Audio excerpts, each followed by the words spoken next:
Hello and welcome to the Onyx Path Twitch channel. This is Character Creation October, and today we are focusing on Deviant Renegades. I am going to shut my mouth and hand it over to Eric. Good afternoon, good evening, wherever you are. Good night, I don't know, good morning. How wide is our audience? Anyway, so we're going to make some Deviant characters. People who've been following the Kickstarter have been looking at the manuscript, have some idea how much fun this can be. But we thought we'd get a group together and show the process from beginning to end of making an entire cohort. So let's get started. For those of you following at home, the best place to go for the moment is the Deviant Manuscript Preview number 2. That's where our character creation rules start off.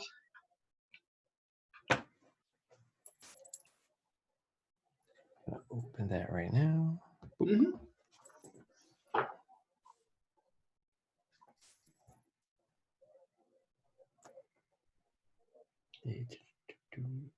There we go. Now, the first step of the process is determining the overall chronicle threat level. This determines how many variation magnitude each player's character has. It should be, consistent between the various players because it does make a huge difference in the feel of the game. If you're starting at the mutation level where you each only have 2 magnitude plus what the dot that's given by your origin, it's a very gritty game, just a little bit above your blue book game. When you get into the mid levels, it feels a little bit more like a lot of other of the World of Darkness games. When you get up into the 12 and 15, the metastasis and metamorphosis levels, it can get a little gonzo.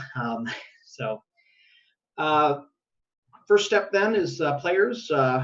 Let's talk about what kind of scale you want, what threat level you're wanting to do. As someone who has no idea what they're doing, I guess easiest would be better for me. I would recommend the low to mid, so like the second or third, because it gives enough points of variations to play with. Because we're only doing a one shot. So if we go the absolute lowest, like you won't really feel the power.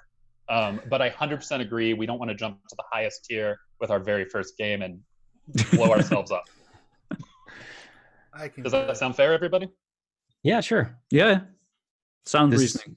Dysplasia then, or hyperplasia? Am I looking at the right thing?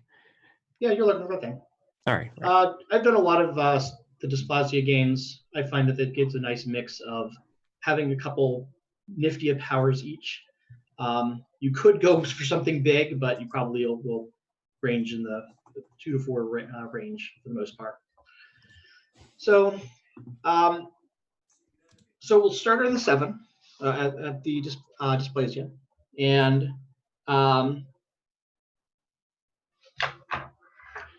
now I just thinking about character concept. If you're familiar with the, I guess, what do you want to do? What do you want to be?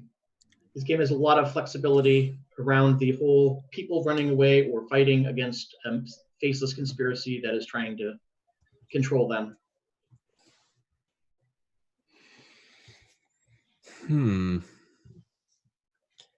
Well, I've been watching a lot of horror movies lately, and I noticed that you had one kind of character who essentially has taken some kind of energy into them, and there was examples of radiation or like an elemental power, or potentially a angelic or demonic possession, and that really appealed to me. So I was thinking that kind of character, someone who's been infected or become a host of some kind of demonic entity or even energy, god computer related maybe. So sort of a looking at the coactive clade. Oh yeah, and perhaps some of the forms that are appropriate to that. Sorry. No, continue.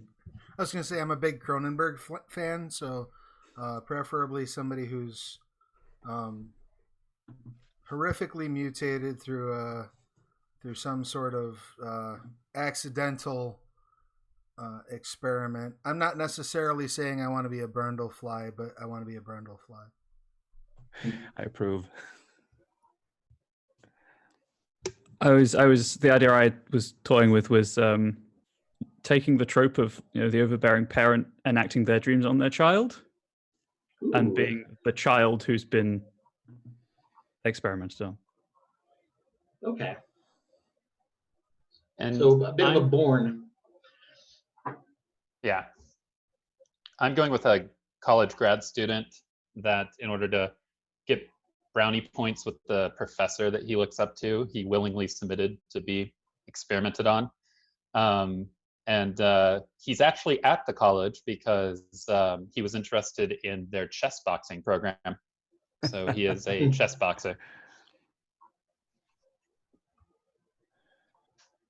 Is that chess and boxing at the same time?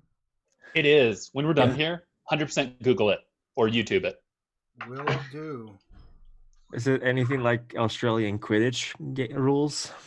I'm not familiar with Australian Quidditch, but it is a round of time chess and then a round of boxing. Oh, So painful. So then very similar. I was seeing battle chess.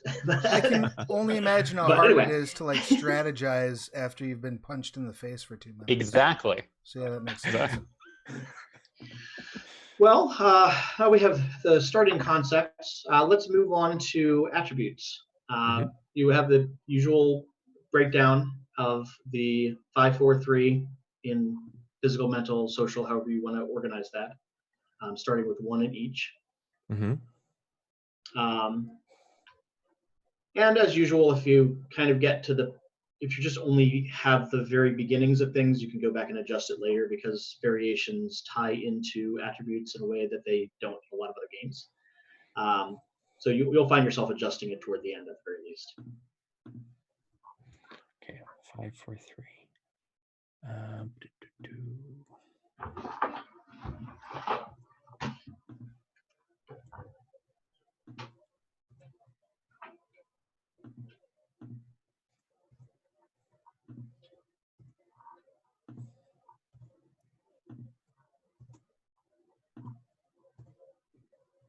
And refresh my memory. Are we limited in our choices for those starting attribute levels? They're capped at 5. At 5, okay. So we can go. You start at 1 and they can't go any higher than 5. Okay, Deviants cool. without a variation can't ever go above a 5 rating in an attribute or skill. And even the variation that allows you to exceed that is only for mundane things that will help your variations.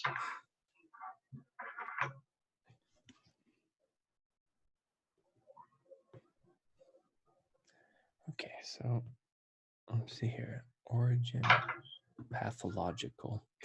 I was thinking I was going to play the mild-mannered college professor in mathematics or something like that who accidentally opened a book of very advanced arithmetic and just it all just went into his head and Okay. couldn't So be a an demon. emphasis probably on the mental attributes, mental skills. Mm-hmm. Yep. And he would be a pathological. Sorry if the microphone is picking up my singing It's cat. a cat. Yeah. It's a cat. Yeah. And for skills, it's 1174. Is that right? Yes. Okay. I'm Oh my God. owing to the sort of Cronenbergian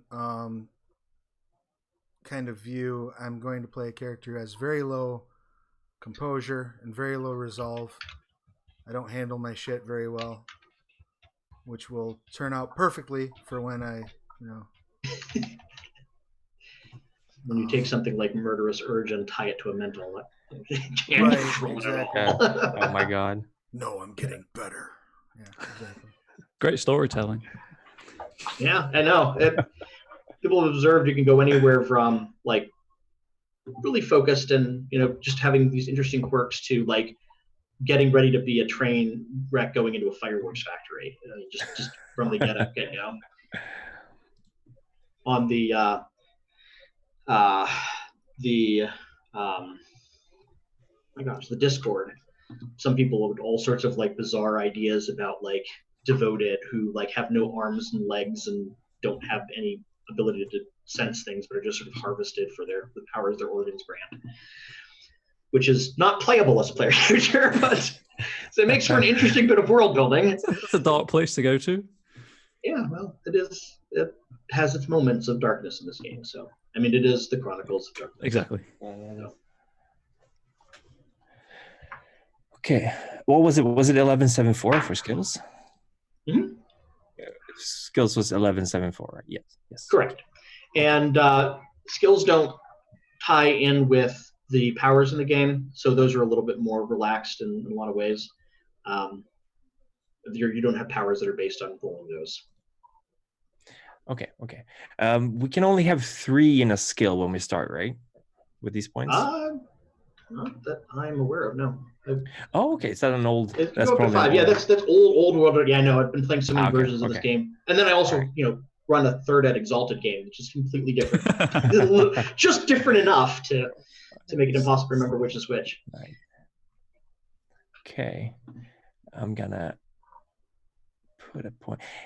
Remind me, I should know this, but investigation, is that also like research, or is it simply police procedural, like that kind of crime scene? It's also investigation? research. Perfect. That gets another dot. Yeah, investigation is a really strong skill in Yeah. Yeah.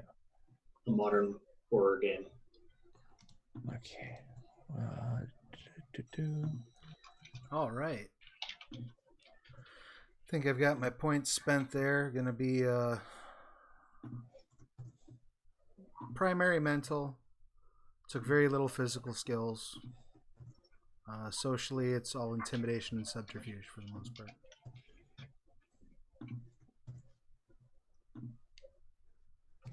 I Yeah. am primary mental, because I've got to know about the science, and then secondary physical for the boxing, and then tertiary social.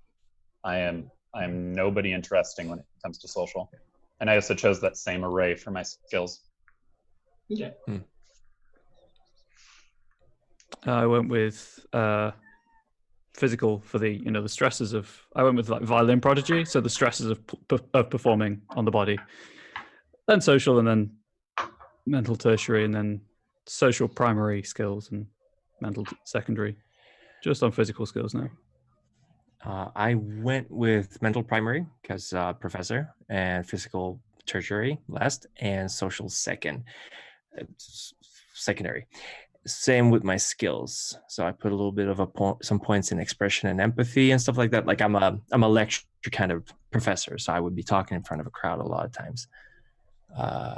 Physical, I had a hard time putting them out, so I put 2 points in drive and 2 in survival. Okay, I guess he does some field work.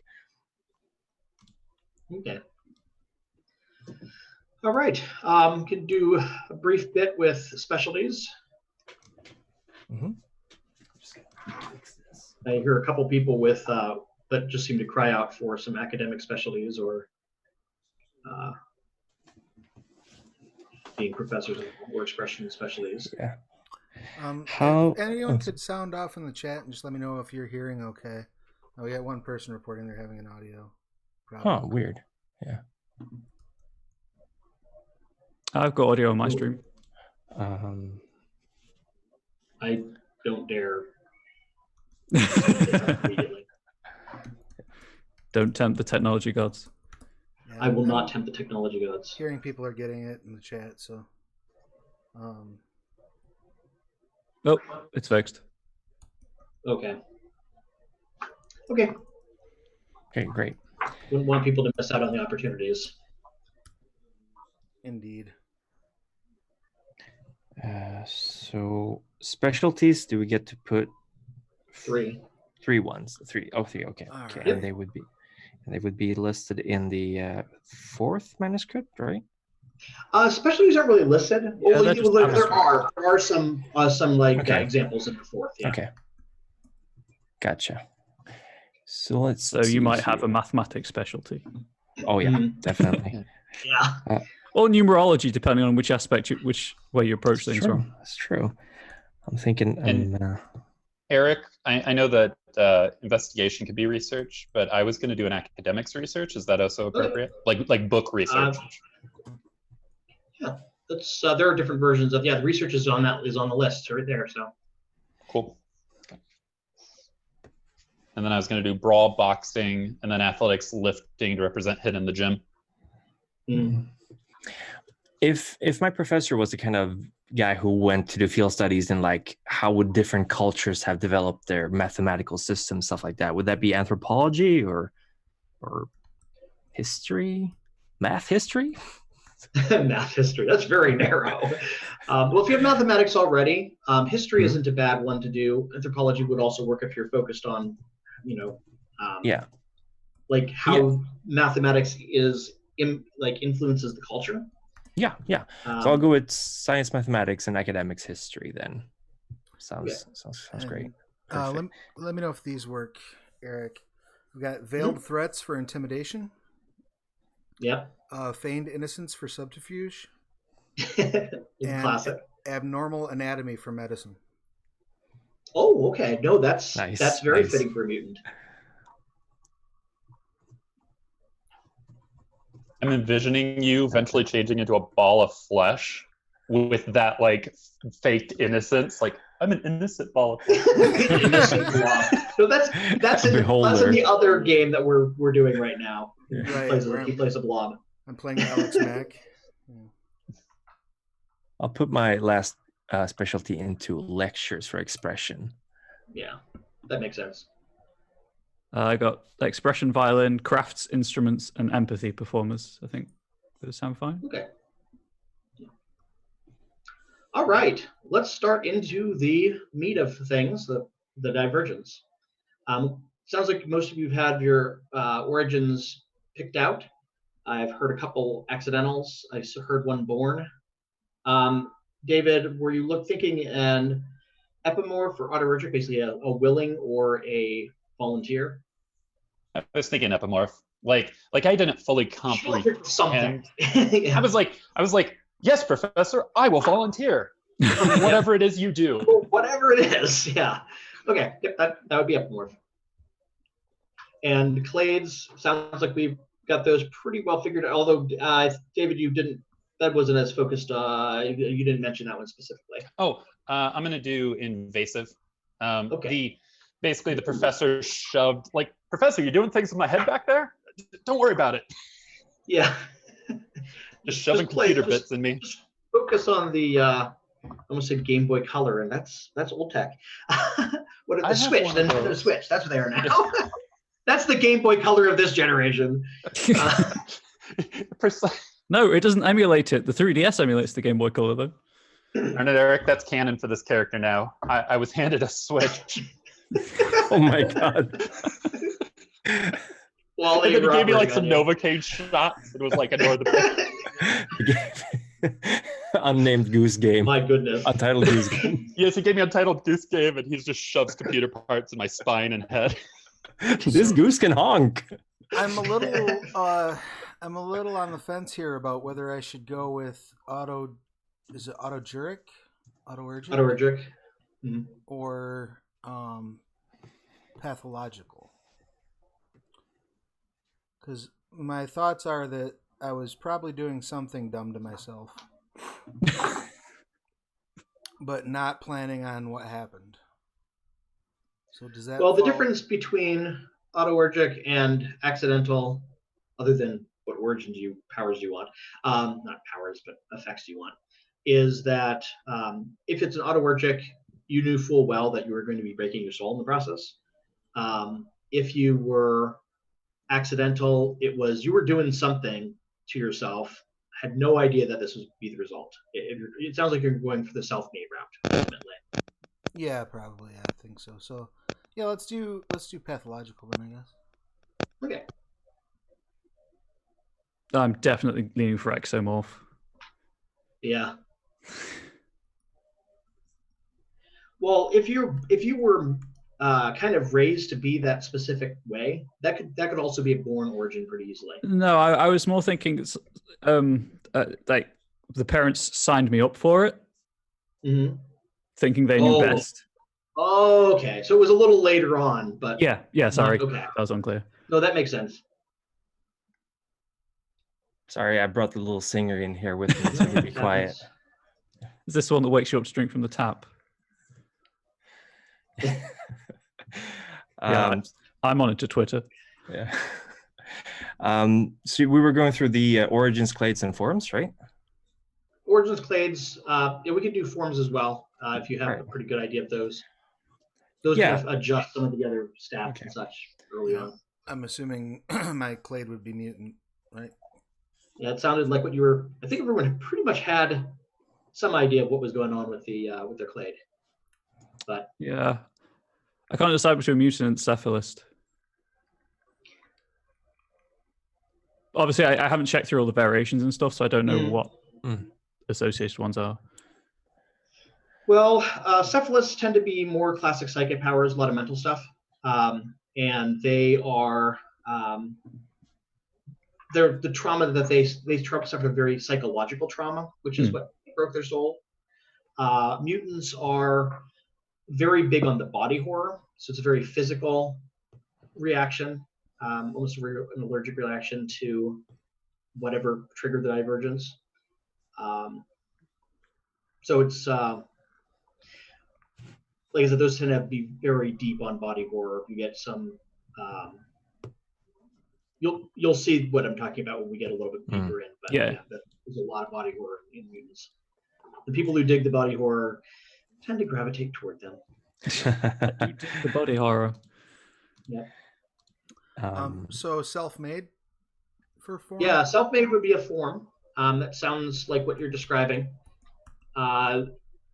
You can make a note of that now, and when you get into touchstones, there's some adjustments you'll need to make when you do that. Touchstones are the people you love and the people you hate that really drive you as a character.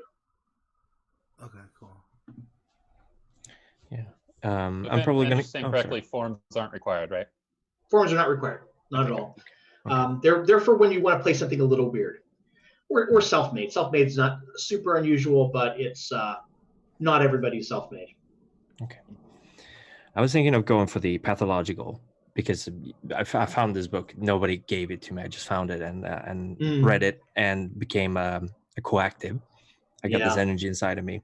But I was kind of not sure for the form because I wanted either symbiote or the transmissive. But transmissive is like people's brains would burn out if they learned this code. So it would only a mathematical professor could understand it or not even understand it. But symbiote would be more towards the kind of a possession-esque sort of character. You'd have a demon inside of you who's also and it code. has its wants and desires. Yeah. So I think I'm actually going to go with symbiote because a big part of this character is he can't accept the fact that he's possessed by a demon. Like it doesn't make any sense. He doesn't believe in that stuff. So he's trying to rationalize the fact that he's got a piece of demonic code in his brain. Okay. Well, having settled upon Origin, Origin is going to make some determinations about what your 8th dot of variation is, and it also is going to determine your touchstones. So this is on page, got double screen on this. It's not showing me the bottom. There we go. On page 5, it gives you just sort of the summary of it. Wait, which one? The first manuscript or second? The manuscript number 2. Number 2. Okay, so page 5. Okay. Yeah, it's going to be either scar-free, magnitude of overt or subtle, and then an extra dot of either loyalty or conviction, depending on your origin. Pathologicals are their own special case. Ooh, I get it. Instability. Yeah! Two. Not the worst one, but a bad one. You're so excited about it. I am.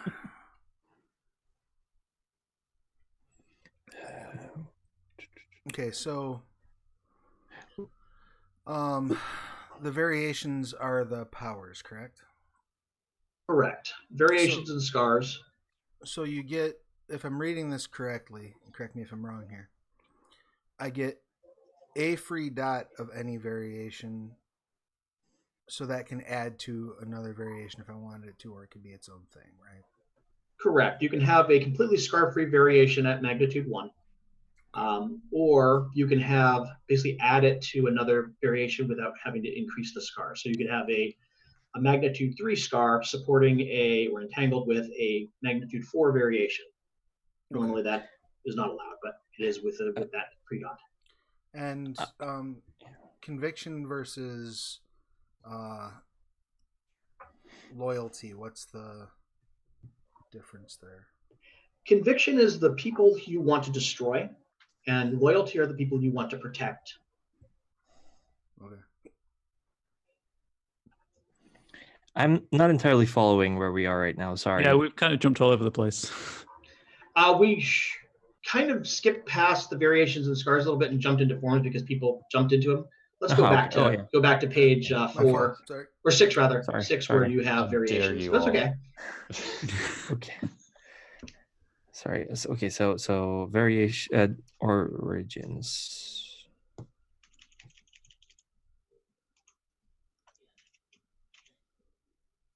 What will probably be helpful when we're doing variations and scars, especially if you're not as familiar with the manuscript, is if you go to manuscript preview 3 and go to the very end, there's tables that summarize the various variations.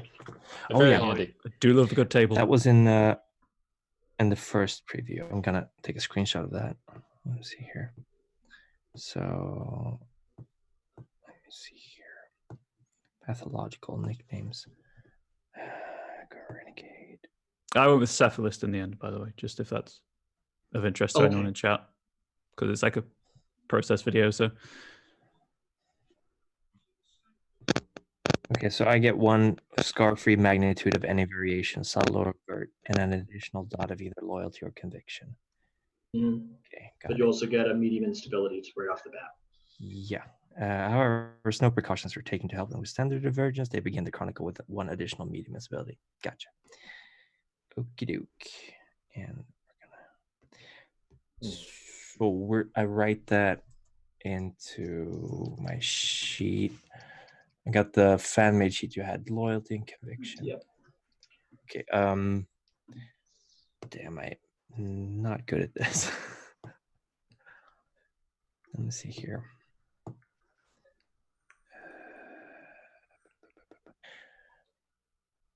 So we're not doing variations right now, right?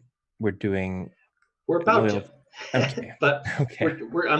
We'll solidify what specific loyalty and conviction touchstones a little later on. Okay. Okay. But it's just knowing what your origins influence on that is going to be. Okay. Okay. Perfect. Then I'll take a screenshot of the Clade as well, so I have that available for me. Mm-hmm. Okay.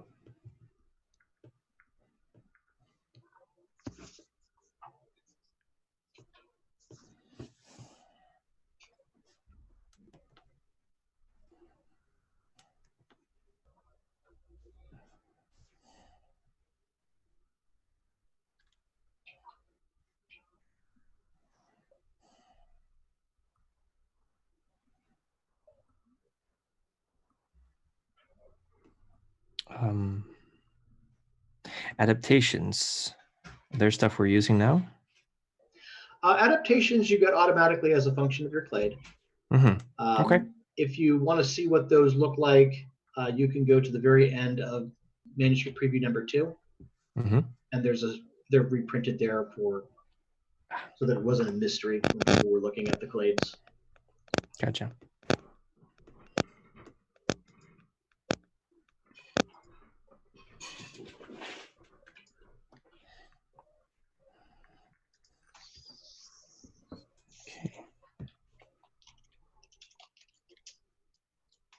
I assume adaptations have a space on the sheet somewhere.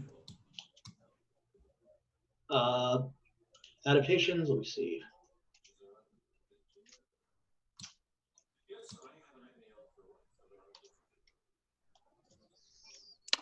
Yeah, it doesn't look like it's on there. So yeah, secondary sheet on that.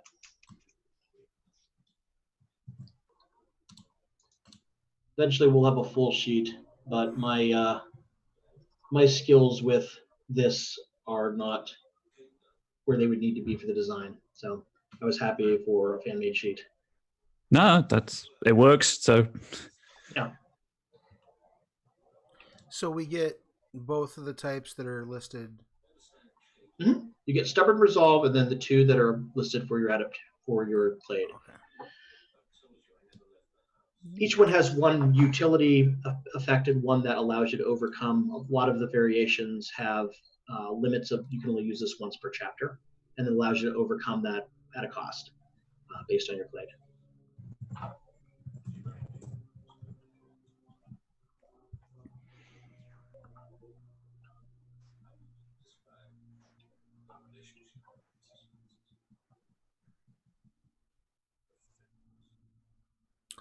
Okay, so in selecting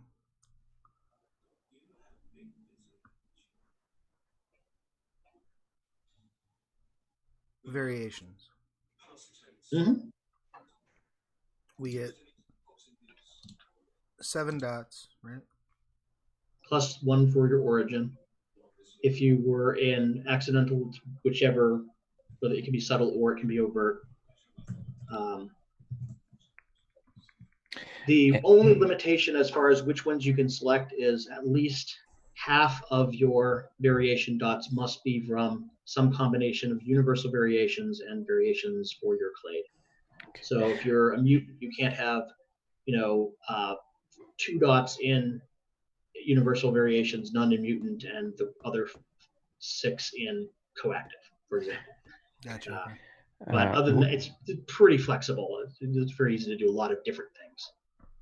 Where's the list of variations? They're at the bottom of manuscript preview number 3. Okay, Just a thank summary. you. Okay. Oh, here we go.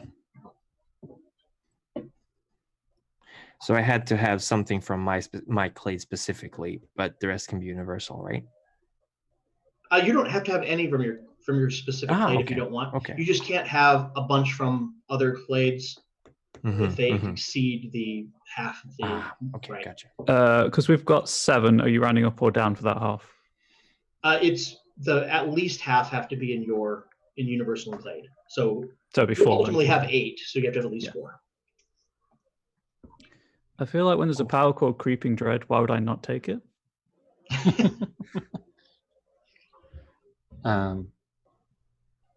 I've picked all mine if you want me to toss them out to the audience.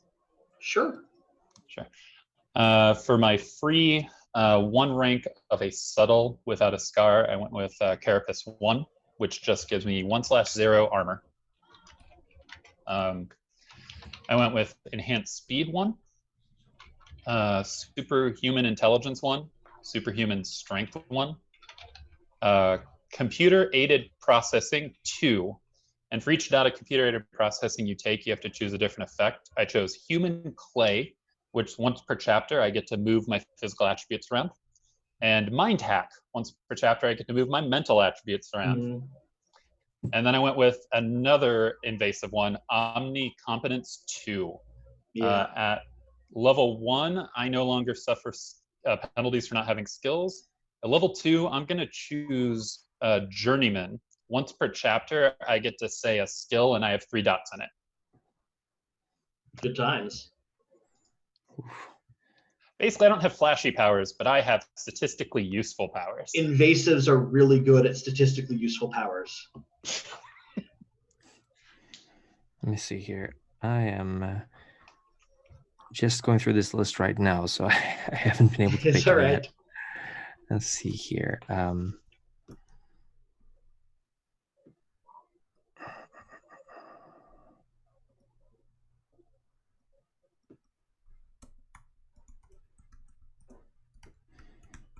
I think I'm going to go with Anomalous Biology 2. So I can Okay. have Painless and Tireless. Unsleeping characters are a classic. I also like the idea of being able to fight full tilt till I have body parts falling off. Oh my god. Just a ball of flesh at the end. Is this we're going into the thing now? Or Or the end of inside. Okay, thank you. Violence in it. You spoiled it. I didn't have to. There's no Go play. spoilers. It's been out longer than 2 weeks. Okay. Go play inside, people. Okay, here we go. Variations. Americ.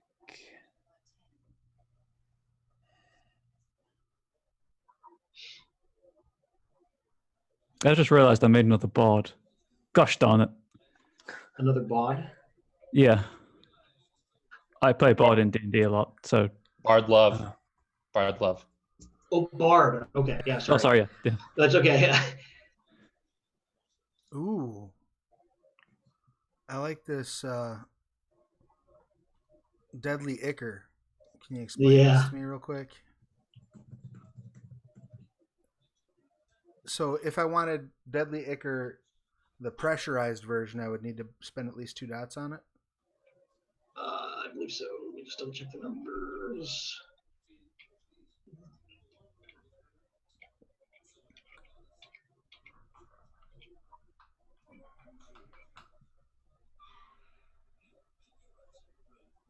Yes, so basically it is going to be, you're going to build a lash. You're going to build a melee lash. And it is going to have at least magnitude 2 because of pressurized. And then you can add additional effects onto the lash. Lash is the universal attack power. It's incredibly customizable. You can use it to deliver various tilts on targets, or you can use it as just a raw damage attack in different ways. The way Deadly Ichor works is it punishes people for attacking you. Right. Normally, if it's a melee attack, it successfully damages you, you get a counterattack. If it's pressurized, which is what you're describing, it also works on ranged attacks. So do I need to buy the lash separately from the Deadly Ichor power? The lash is part of the Deadly Ichor. So you'll go to lash to pick up what customizations you want to add. But effectively, if you have that's the other part. If you have Deadly Ichor 1, you have a magnitude 1 lash that only triggers reflexively instead of something you can actively shoot at someone. Gotcha.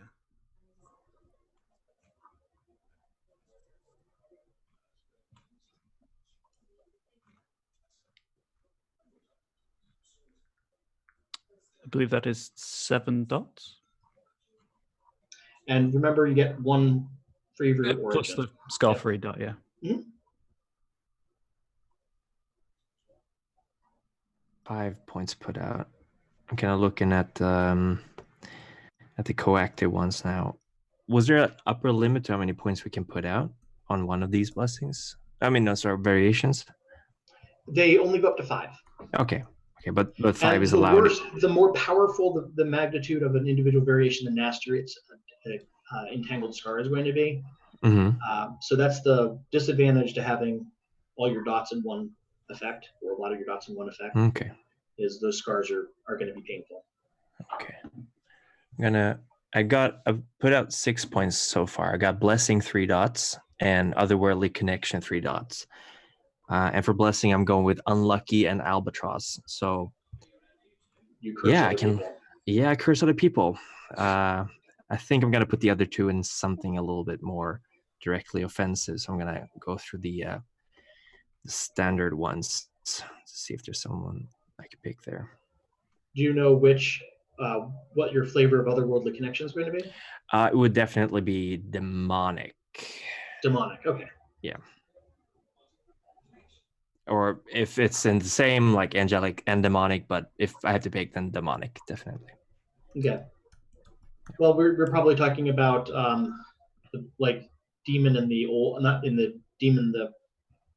No, yeah, this is more of like a biblical, biblical exorcist demon, kind of demon, yeah. Fallen, not descent. Yeah. Yeah. A bit more, yeah. So, just for clarification purposes, if I wanted a pressurized corrosive deadly ichor. That would be 2 dots or 3. Because do I need to do the base dot to buy it?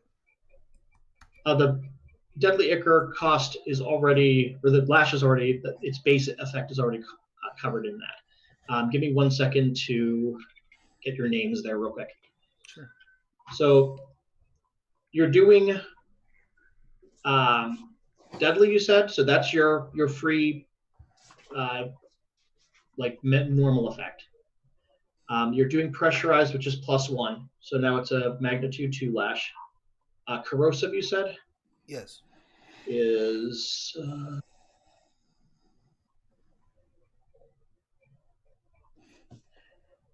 +1. So now it's a magnitude 3 variation. If I wanted to have a lash that costs psychic damage, like cost damage to people's will and stuff like that, would that be a lash, or is there another variation that's more suitable for that? I guess it depends on what you mean by does damage to their will. If you're talking about different forms like stunning or insensate, I think stunning is probably what I would be going for. Yeah. There is a lash effect for that. It's Okay, +2, so if anything you put it on is going to be at least, or I'm sorry, it's only +1. I apologize. +1, so it's going to be at least a magnitude 2 lash. All right, yeah, sure. I have 2 points left, so I'm going to go with that. And it was, what was the name of it? Was it? It's called stunning. Stunning. Yeah. Okay. Stunning. Gotcha. And you get 1 free effect from pages 15 and 16, the ones that are above the deviations. 15, 16. Okay. That's added to that. Yeah, because you get one of those free. Deadly is the kind of the default that gives you a little bit of additional damage. Otherwise, it's just a +0 weapon. Do you know offhand whether you're doing bruising, cutting, or it doesn't sound like you're going to do gentle, but that's possible. No, it's going to be cutting. It's the tickle lash. Tickle lash, yeah. Well, gentle lashes are no joke. If your main goal is to deliver tilts, that is a true, way of doing that, because it doesn't pay any attention to armor. Okay. So a cutting and stunning lash would be 2 points then. Right. Yeah. Cut it. And are you doing it as which attribute or not attribute? Which skill are you tying it to? It's either athletics, if it's thrown, firearms, if it's basically also a ranged lash. You can also tie it to brawl or weaponry. Those are your melee lashes. Interesting. I don't have any points in any of those. You can make some small adjustments if you need to. Yeah, I think I'm gonna go with. You know what? I'll put it in firearms. This guy he likes going out to the range. Okay. So firearms. I'm gonna take a point away from drive and a point away from survival. I think I've finished with my variations. Just so that I understand this properly, with brachiation 3, I have all of those modes of movement, correct? Correct. Okay. So yeah, I went with Anomalous Biology 2, Deadly Ichor 3, Brachiation 3. Fun stuff. I went with Overt Enhanced Speed for my Scarfree one. Sounded cool. Body Snatcher 1, Creeping Dread Telepathy, and Hypercompetence 2 for all of those. Body Snatcher's fun, even at 1. Yes. Nice. I went with Blessing 3, Otherworldly Connection 3, and Lash 2. So I don't know where I'd put my Scarfree one, but I'm gonna put it in Blessing, because why not? Or does it have to be just a 1 dot thing? It can be added on, but what is your origin? My origin, pathological. Pathological. So you can do it in either subtle or overt. So it can be wherever you want it to be. Okay. Yeah, the lash is overt, but the other are subtle, I think. So. Yeah, like I said, for you it doesn't really matter. It's just a matter of which scar do you not want to make worse. Okay, perfect. And the scars are determined once all of the variations are purchased, correct? It's a dialogue between variations and scars. You often will find yourself adjusting one or the other, but you got to start somewhere. My housemate, who's done a lot of these characters, came up with actually some of the characters in the game we're running on Sundays, loves to start with the scars because he thinks they're just really a nifty way to start, but variations are a very intuitive way to start as well. So sounds like people have a pretty good idea of the variations, so let's move on to scars. Let's begin on pages. They start on, well, for all intents and purposes, page 59 of manuscript preview 3. With the headers on the previous page, but that's it.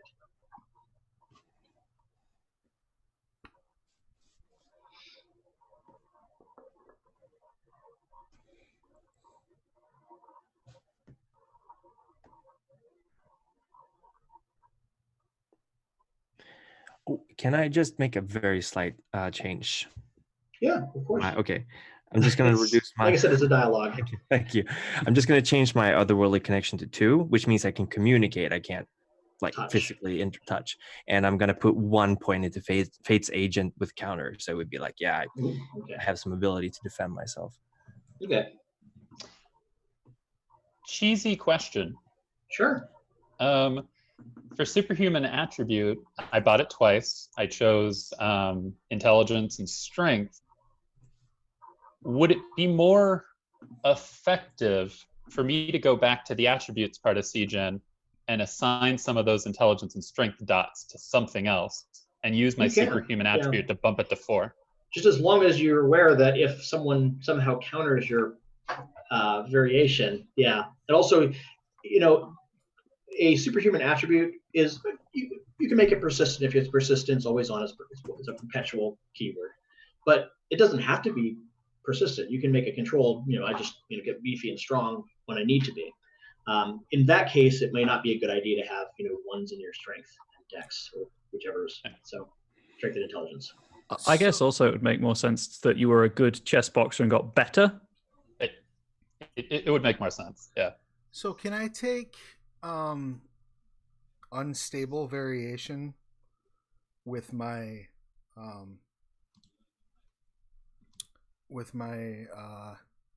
deadly ichor? Oh yeah, and the first time that wait, let me just double check something real quick. I apologize. I want to make sure that it doesn't have the toggle keyword.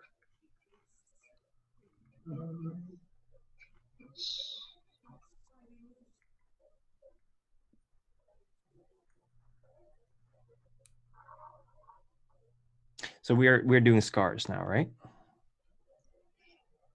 Yes. Well, yes. If you're ready. Okay. Let me check something on dead liquor because I think that has something goofy on it that is going to interact with that.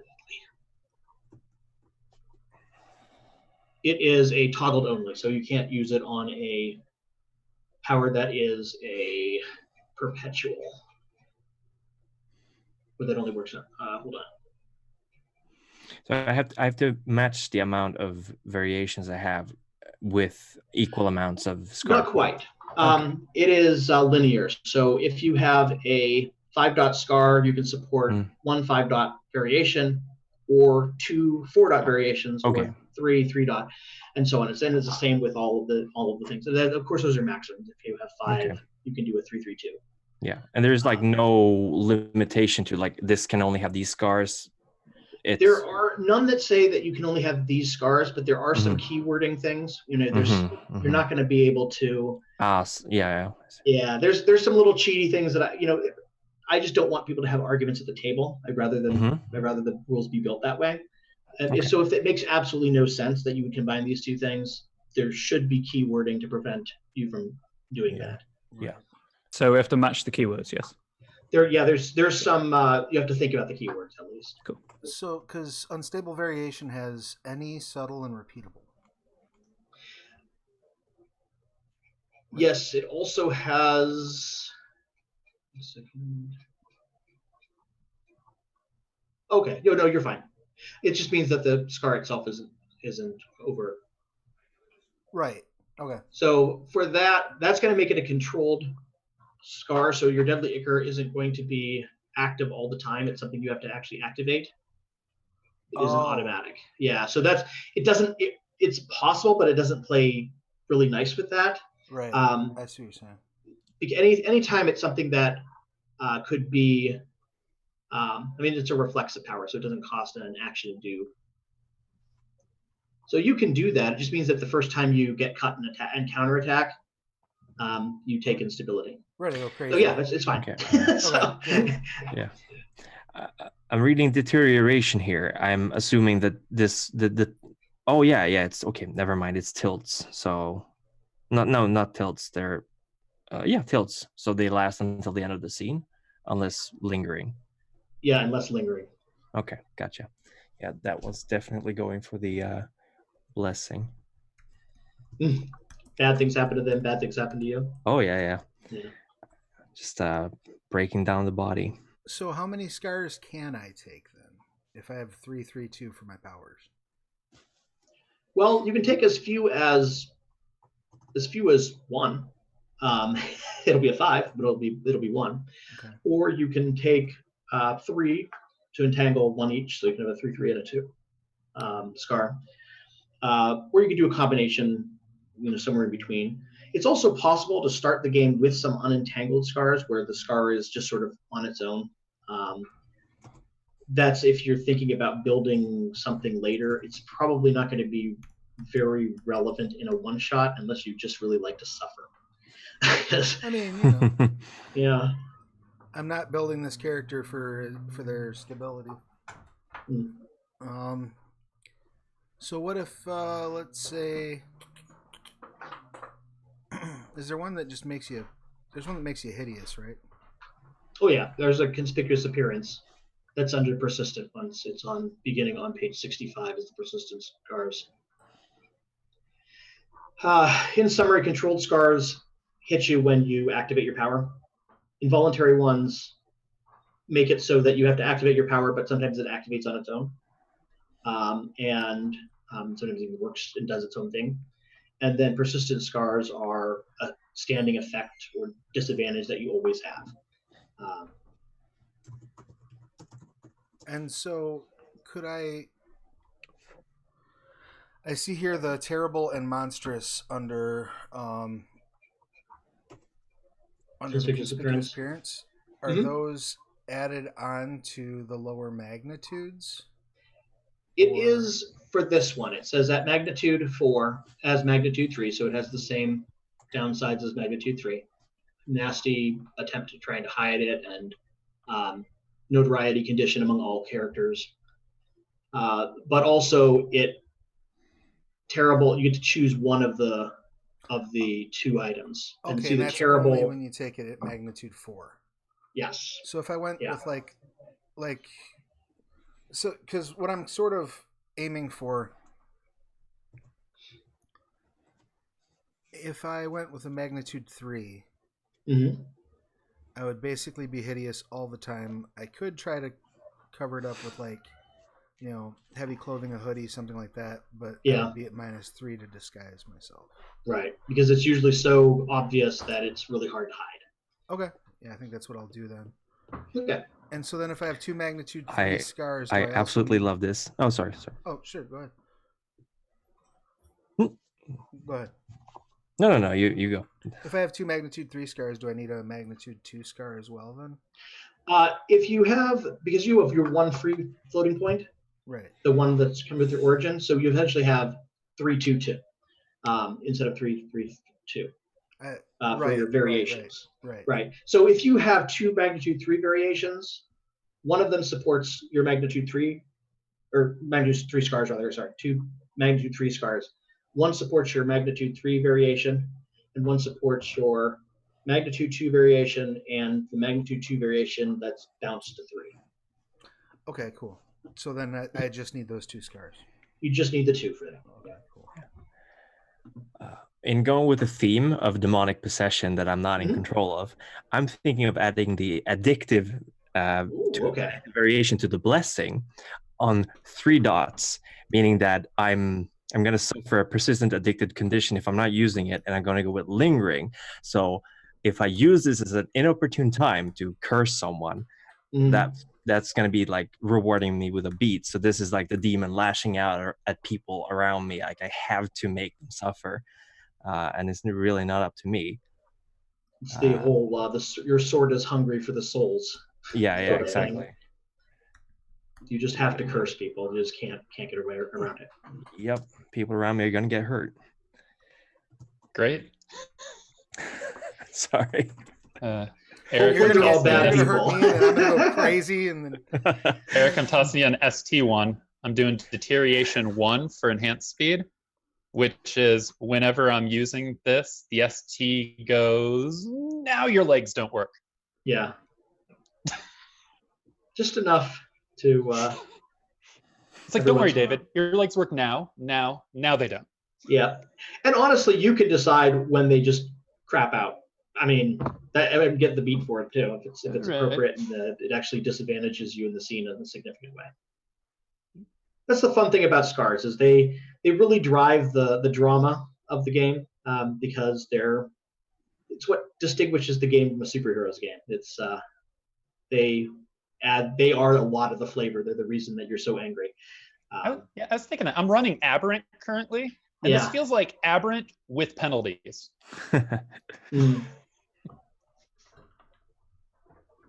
and far less cosmic power and many less instances of the word quantum.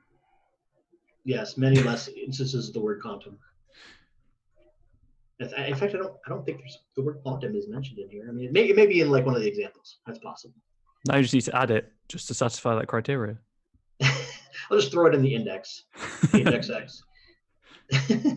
Quantum May or may not aberrant. exist. Schrodinger's page XX.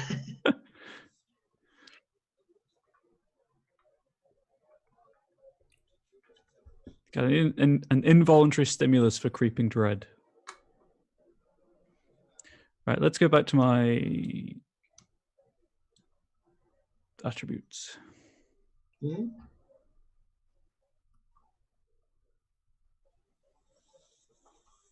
So glitch is mental and subtle, so I couldn't use that with a overt. Yes, you can. I different what all the subtle means is whether it attracts conspiracy attention just to have it. Most of the most scars don't really have them have the overt. There are some that do, and those are the ones that are really like conspicuous appearance. It attracts conspiracy attention even if you do your best to hide yourself. But that's just what conspicuous appearance does. But some of the others are. But if it's a subtle, you can have a subtle scar and an overt variation, or vice versa. It just means that it doesn't attract any additional attention.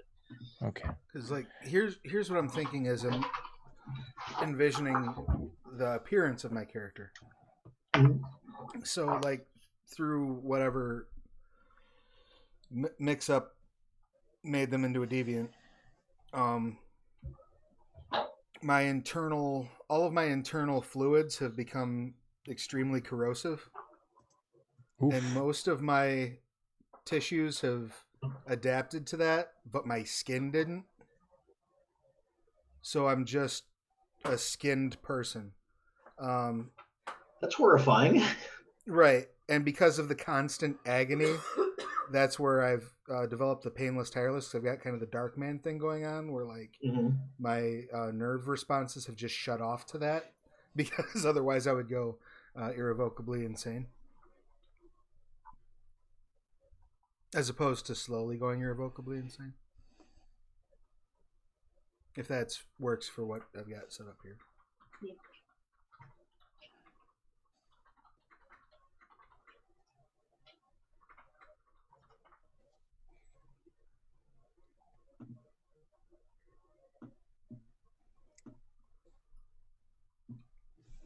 And where are the merits? In preview number 2, let me get their start.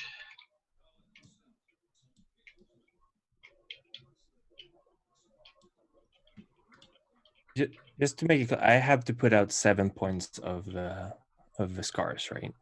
Because the 8th point, I don't have to put a scar for. Yeah, you don't have to have 7 points of scars per se, as long as it follows that kind of pyramid. And yeah, the eighth one is free. Perfect. Then I'm done with that. Okay. Merits start on page 36 of the preview 2. Okay. Merit's typically where I spend my most amount of time.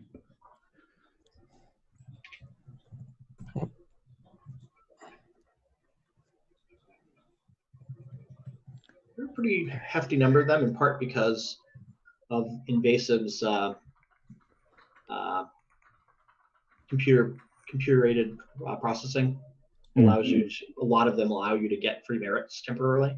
Mhm. And initially we're like, oh yeah, there's like 4 or 6 fighting merits, which isn't very, kind of hampers that merit or not or that variation if you don't have a lot of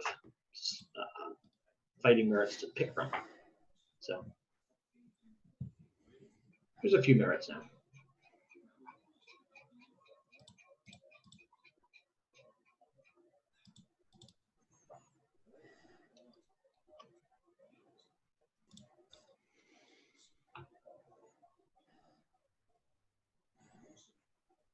Ten merit dots. Okay.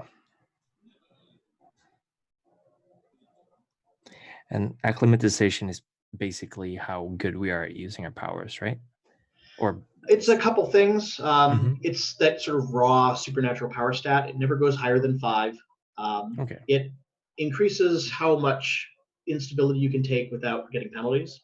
Mhm. It adds to your rolls involving variations, both if it's a finesse or a resistance roll. Okay. Um, So it's like the weird stat for changeling, sort of. yeah, it's like a gnosis or a Oh yeah. primal urge and so on. Okay. Supernatural resistance or whatever it is. Yeah, supernatural tolerance. Yeah. Tolerance, yeah, that's the word. It's It didn't sound right in my head. I was like, could it be that? Yeah, it's close. It's close. Clash of Wills. I do All that believe good I will stuff. take tolerance for biology. Yeah, that seems very pretty suitable. reasonable. Mr. Skinless guy.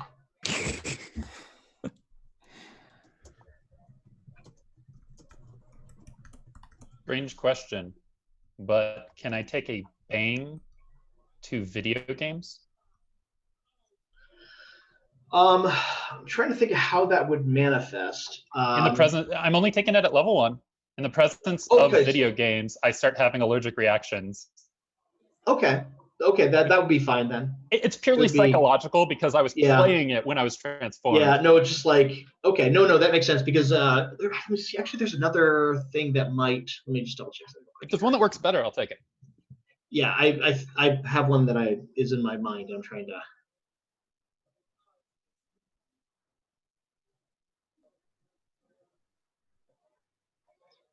I mean, you could do it as phobia instead. Ooh, there. Okay, that works. Abandon plans, act irrationally, or put his cohort in danger, Okay. and That can works accept a better. beat for the fear source to appear unexpectedly in a scene and cause complications. Nice. Okay. So, I think I'm going to go ahead and take Air of Menace. yeah, that's a fun. I like that one a lot. That comes out of Hurt Locker. I took one look at that. I'm like, yes, that's going to be going into Deviant because this merit was designed for this game. I've taken area of expertise mathematics, obviously, so I get a Oh, yeah. +2 for that one.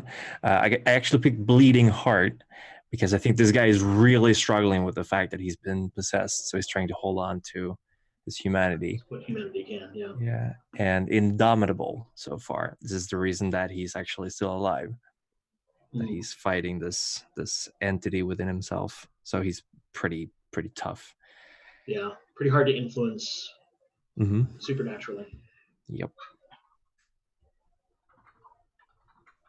I also went Tabula Rasa for the otherworldly connection. So whenever he uses that, he has no idea what just happened. Yeah, what he did. Yeah. No.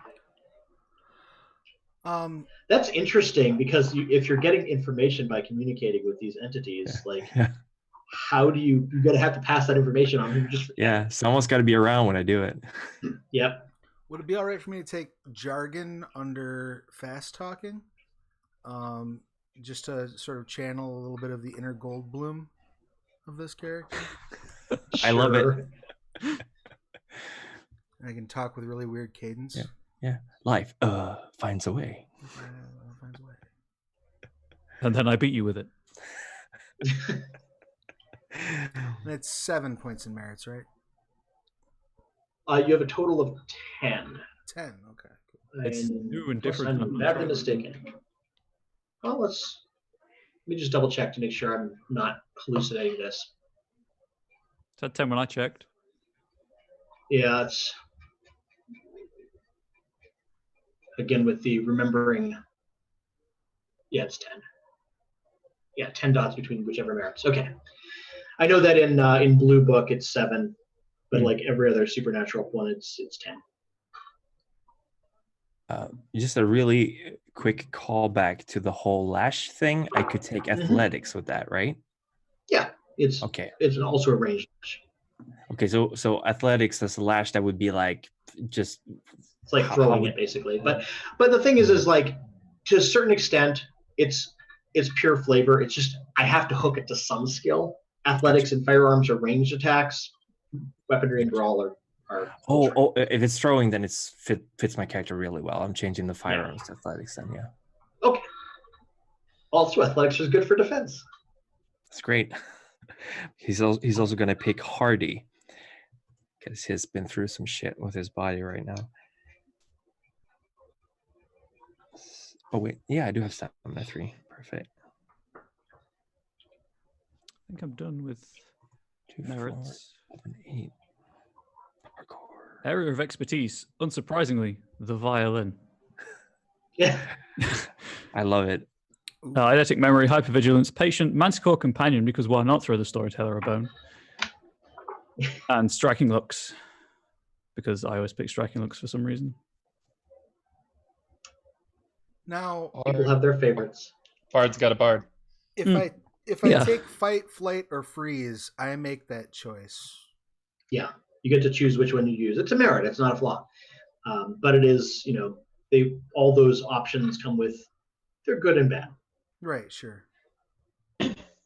So the scars I settled on was deterioration 1, tied to enhanced speed. Tabula rasa 2, tied to computer-aided processing. Amnesia 2, tied to omnicompetence. Phobia enhanced with disfiguring scar, which makes my superhuman strength and intelligence overt. So not only do I have the phobia, but you can see the computer parts in my muscles and in my head. So I've got to like wear a hoodie.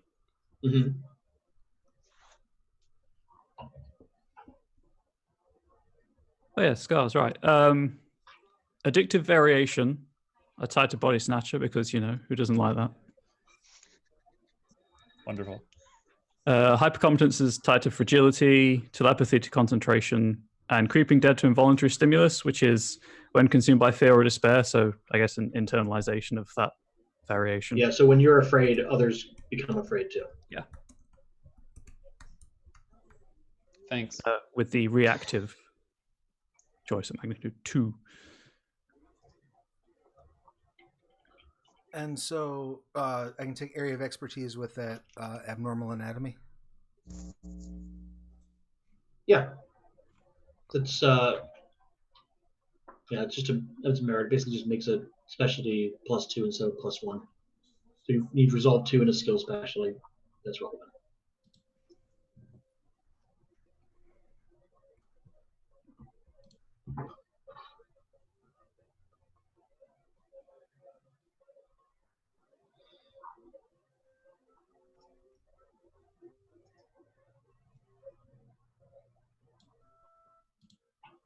Ooh. So if I'm reading this right, if I took interdisciplinary specialty, could I then apply, say, my medicine specialty to intimidation checks if I was torturing somebody, for example? Which is your medicine specialty? Abnormal anatomy. Abnormal amount. You theoretically could, but I'm not sure how that would. come out. I mean, I would assume, I guess. knowing where to target people, or even, I don't know, explaining to them what I'm doing to them, explaining to them where things can go wrong with parts of their body while I'm breaking them, that sort of thing. You don't want me to slip here. Whoops, I slipped. It wouldn't have hurt much. He didn't know where the nerves are. It's very interesting the way your knuckles sit. You see that indicates a genetic difference, predisposition for, which means that if I put the pressure right here, Oh no, something like that, you know. Oh no. Sure. Is there anything you want to tell us about yourself, Travis? We all play horror-related games and sometimes have really twisted imaginations. That's true. I've made someone who makes their fear as a puppet, so yeah. Whatever works. Figure why not steer into the skid of being, extra weird and creepy. Let's see here. Okay. I picked area of... Oh, yeah, I told you that. But I also picked Hardy and Iron Stamina, both at level 2. And I put 3 dots of my physical into Stamina, because this guy is essentially... he's ironing it out. Like, this thing is taking its toll on his body. So I figured that's... It's also pretty handy with coactives, because they're... one of their adaptations feeds on their physical. It damages them. So it's useful to be able to absorb a little bit more. Yeah. Because I'm picturing like the little girl in The Exorcist, like she's not eaten in days. She's all emancipated, and she's got scars all over. She's still going strong because she's got that demon inside of her. So just...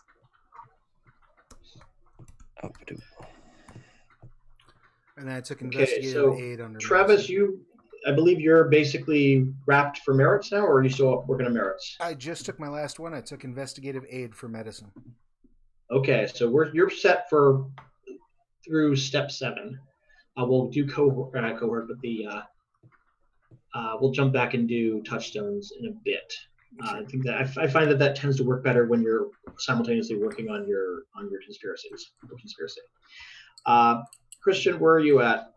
I should be done. I've put out my scars, my merits, and my variations.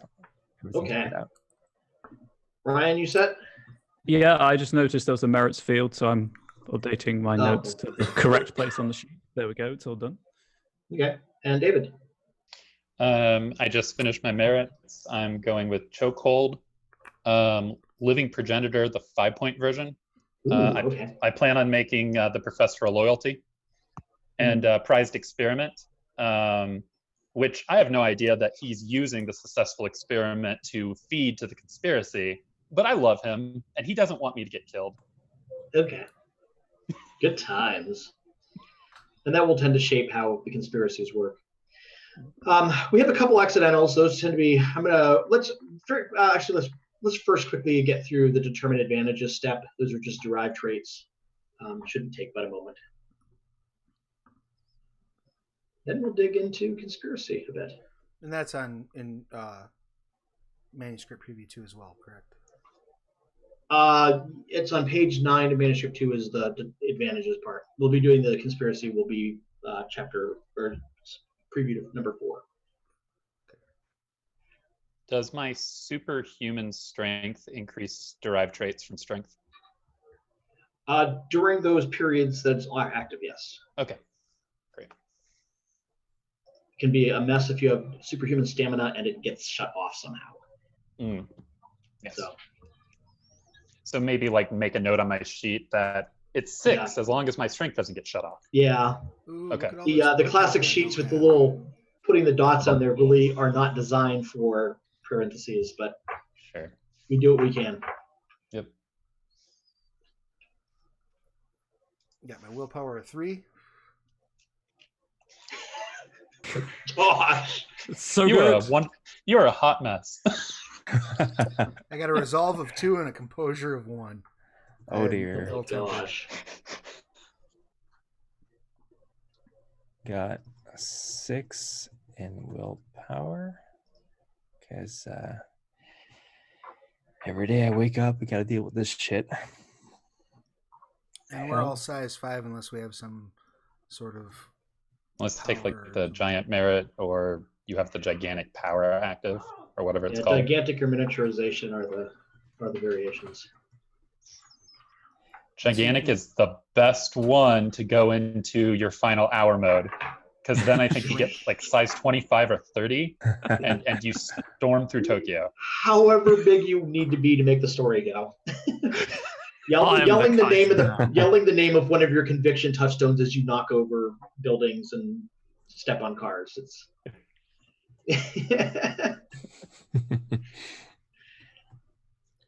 Oh Lord Jesus and baby Jesus, I have 9 health. Definitely didn't have space for what does each variation look like when it goes into end stage condition, but it's just a fun little exercise. Just go through the list of what happens when you're in end stage in this power. So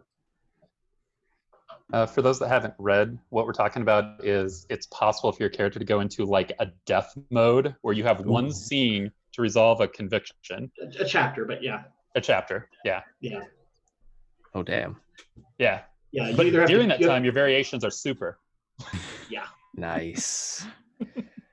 And if you successfully kill your one of your conviction touchstones, you aren't dead, but you're still like really like have a lot of instability that you're messing. So. And you were probably on the news. Yes. And you were probably on the news. You've probably upset many, many people in all sorts of places in society and the occult. And that was when my deviant met the Guardians of the Veil. Shh, not yet, not yet.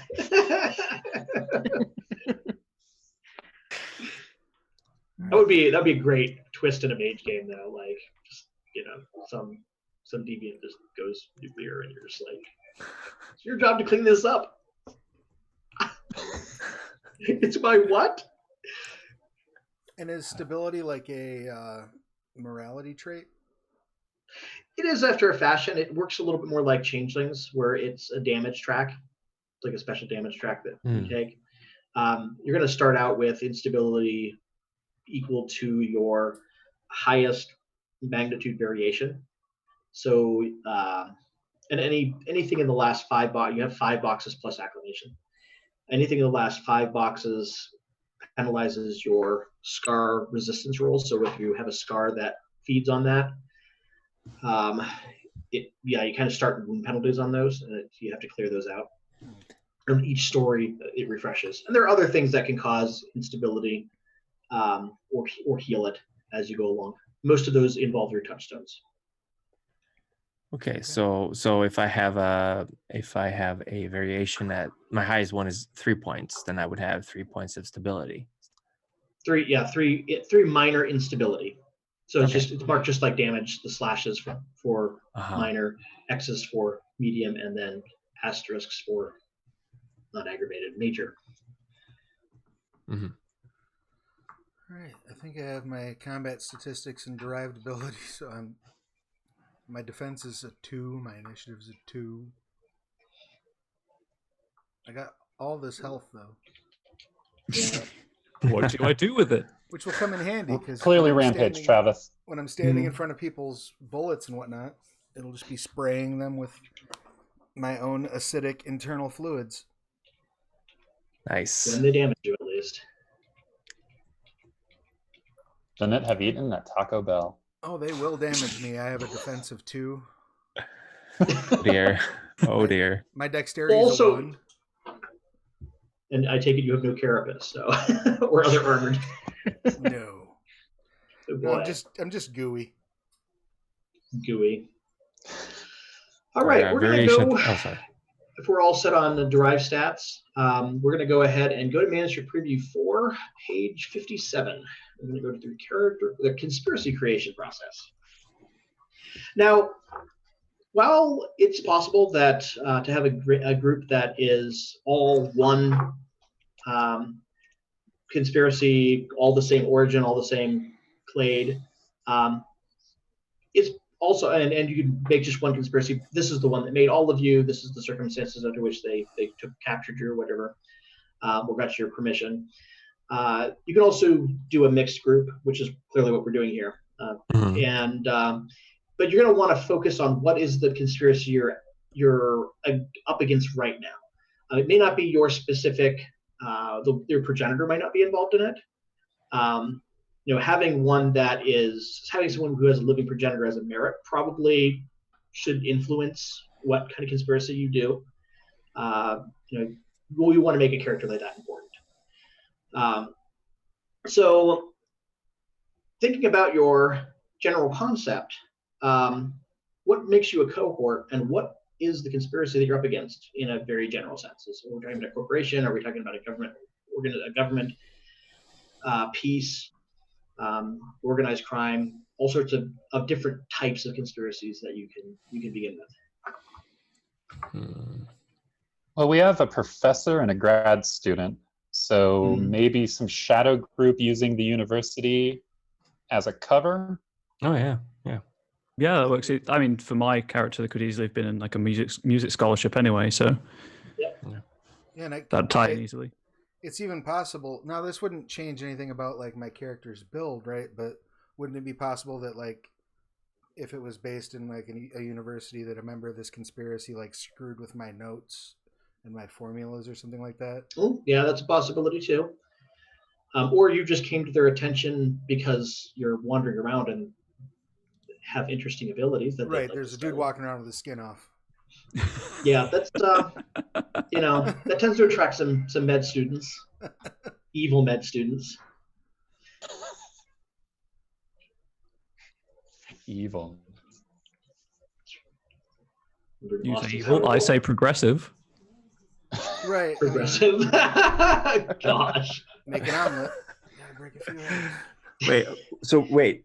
The progressives are after us. Is that what we're saying? Let's not.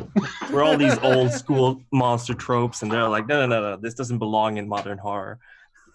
Oh lordy. It's all about clowns these days. All about clowns. All right, so it sounds like university as a sort of a starting point works for this group. Yeah, they're like academic conspiracies. Oh yeah. It could be some kind of like a big business or some rich magnate who's been funding the school, like, oh yeah, I'm paying you to build this library or whatever, but he's secretly doing bad things. We've walked past their plaque numbers of times, and we don't even know that that's the campaign villain. Right. No. Yep. They have a wing of the school named after them. Mm-hmm. Oh yeah. Oh yeah. Great. So we have the basic concept. Now we're going to look at our of the conspiracy's attributes. And you start out with, we have 4 players. So if you look at page 57 of manuscript 4, it's going to add 6 plus 6 to attributes, and these will be important in a moment. We'll go into them in more detail. And we're going to add 3 nodes.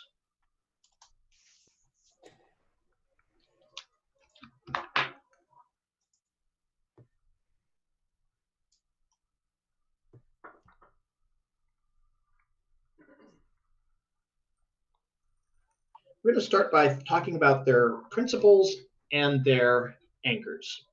Every conspiracy has 3 principles that, like, if you think about them as like little mini mission statements.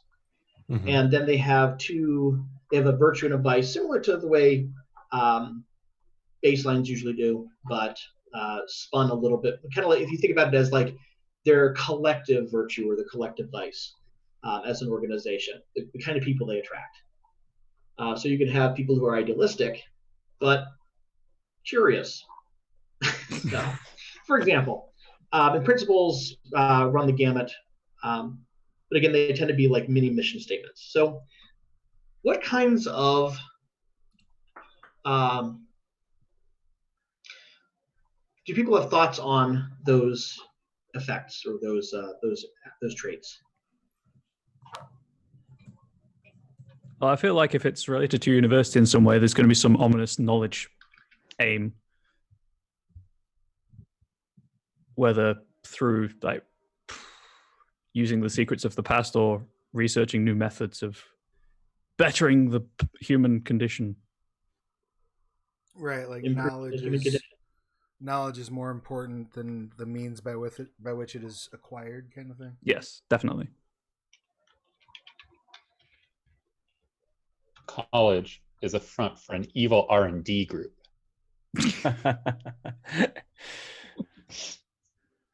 Yeah, So, I mean, yeah. Try to phrase this in this biz speak, as it were. Knowledge at any cost, maybe? Knowledge at any cost. Okay.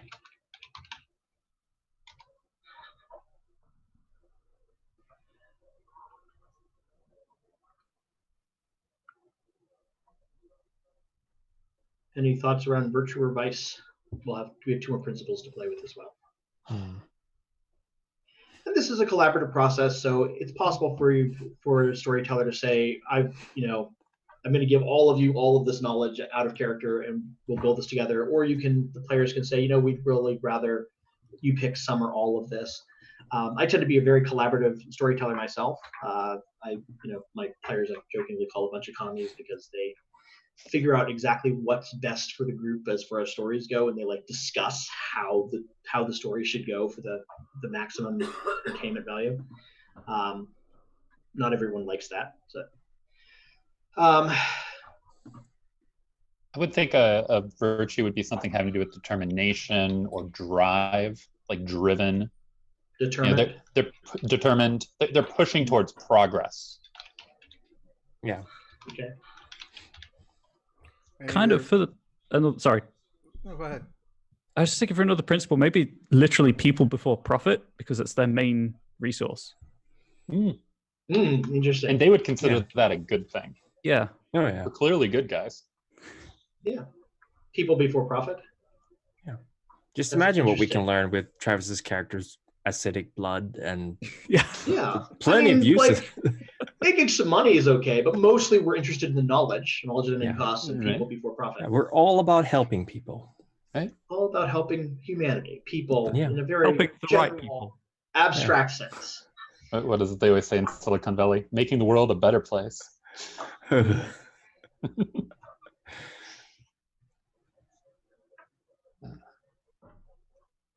What if the vice is shallow? So they're doing all of this, but maybe not shallow, but kind of learning something and then moving on to the next project rather than following everything down the rabbit hole. Oh, okay. I don't think of a good word for that. Short-sighted, maybe. Yeah. Not really short-sighted. Well, maybe short-sighted, but distractible. But Limbs? No, not flimsy. Distracted. Scatterbrained? Distracted. Yeah. It's kind of narrowing it down to one word is difficult. Yeah, fickle, maybe. Okay. Fickle. Yeah. Fickle. Fickle. works. Fickle. That's It makes the a lot one. of sense for the story we've already told, because Yeah. over here you've got they're funding cyborgs, and over here they are looking Yeah. into demonic books, and there's no focus here, guys. Throwing a lot of Whoever- spaghetti at the wall. Yeah. Yeah. We'll figure this out. Yeah. Maybe. For mankind. That's The their vice. principle. They're the Swedish chefs of conspiracies. Just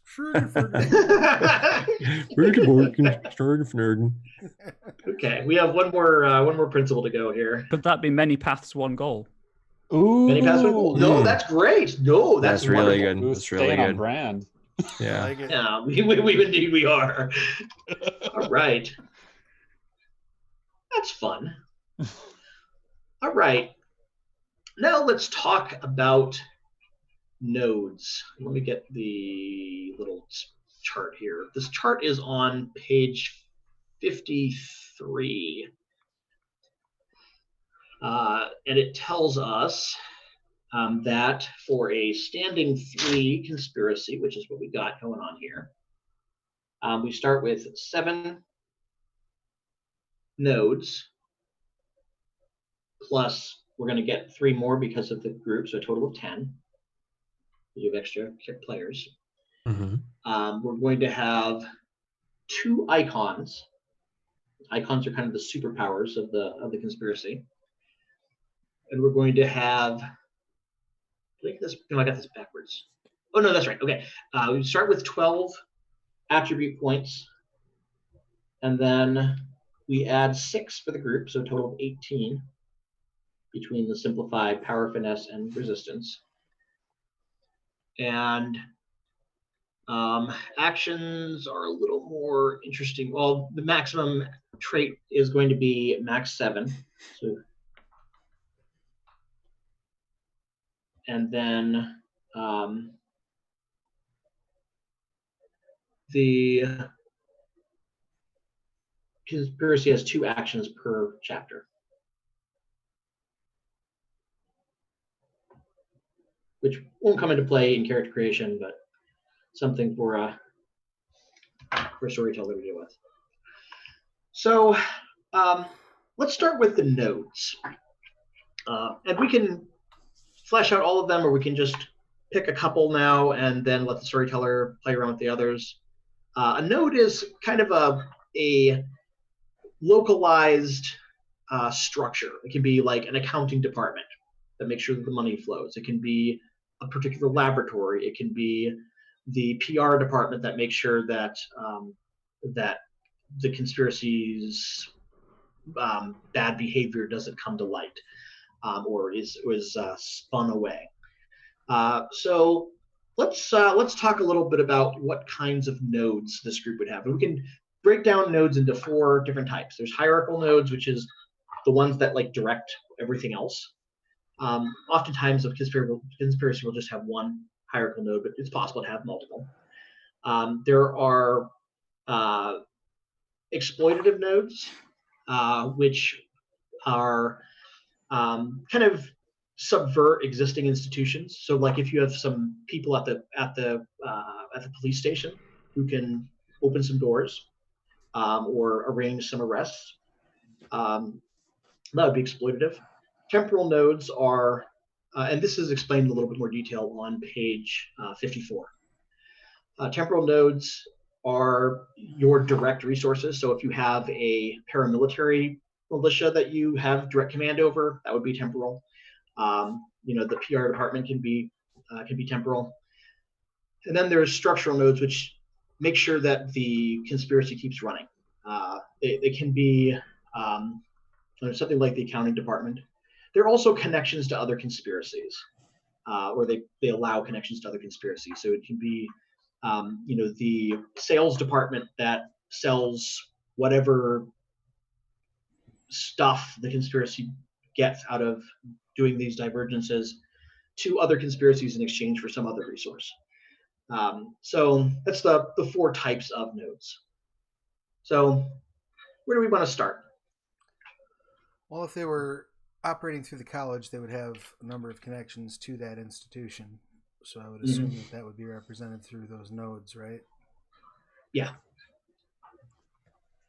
I think one node to be the hush hush security force that gathers up the escaped experiments, a la the college season of Buffy.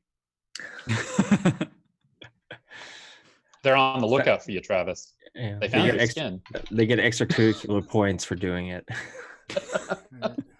It's the football team. And that would be temporal. Yeah. And so we'll just sort of summarize them as. I almost feel like I should. Oh, I'm not going to do that.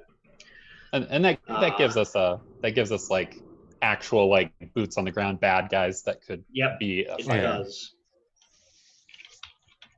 Wait, are we the baddies or? No, we're the good guys. No, it's from our point of view. Clearly, as you can tell by the selections I made during character creation, I'm playing a heroic person. You're the tragic hero. At least half of that is accurate. So another one, I'm sure this we talked about the R&D.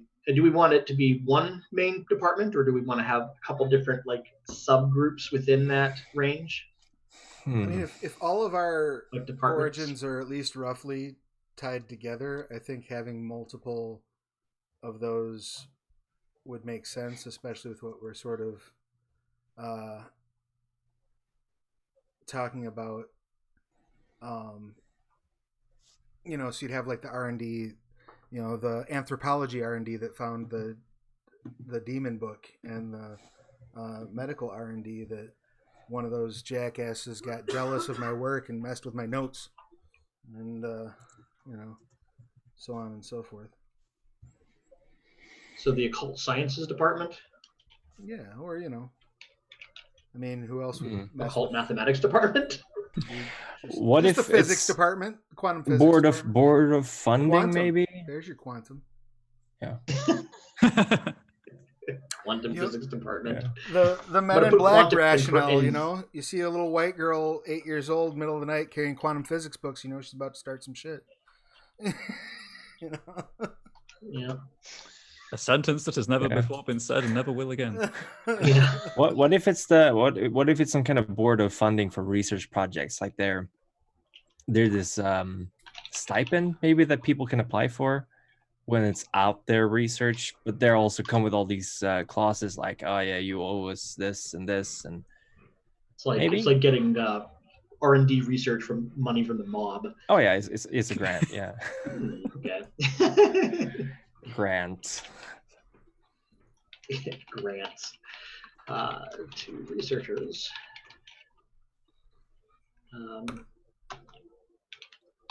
With strings attached.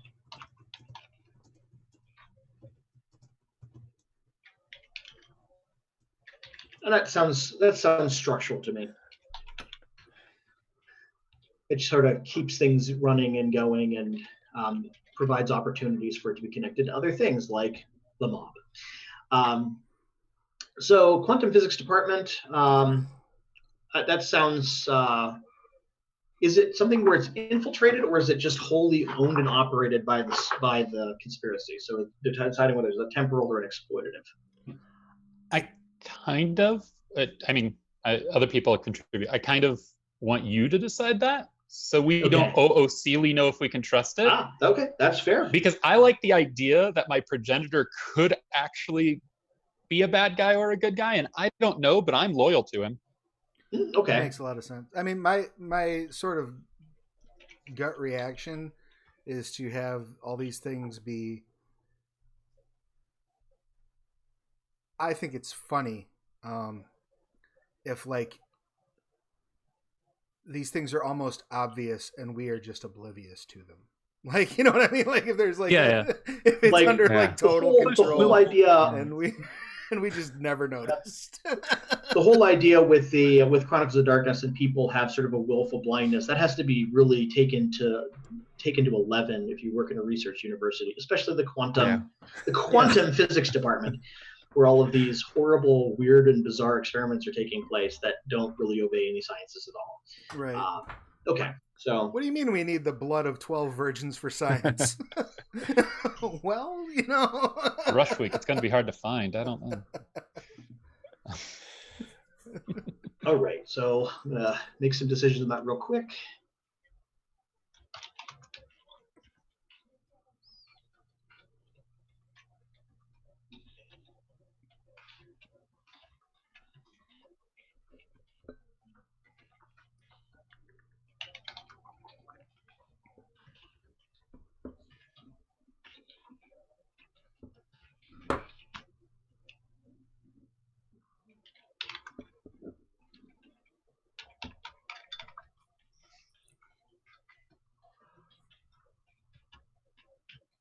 I know that, Travis. Sorry. Okay.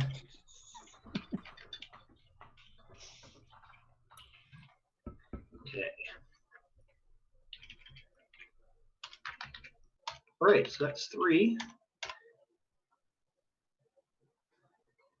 We want to do maybe 1 or 2 more and leave the rest for the storyteller? Or if you guys are having a heck of a lot of fun, we can do a lot more. I love doing stuff like this, but I feel like something like this would definitely have a community outreach program. Oh, Community scholarships. Yeah. Oh, scholarships. Scholarships. Oh, okay. Yeah. Because how else are you going to reach across the world to get potential Yeah. test subjects Exactly. Okay. Or potential employees. or potential employees? Did you Maybe they're grow up both. in an ancient Mesopotamian ritual? Then you might be eligible for.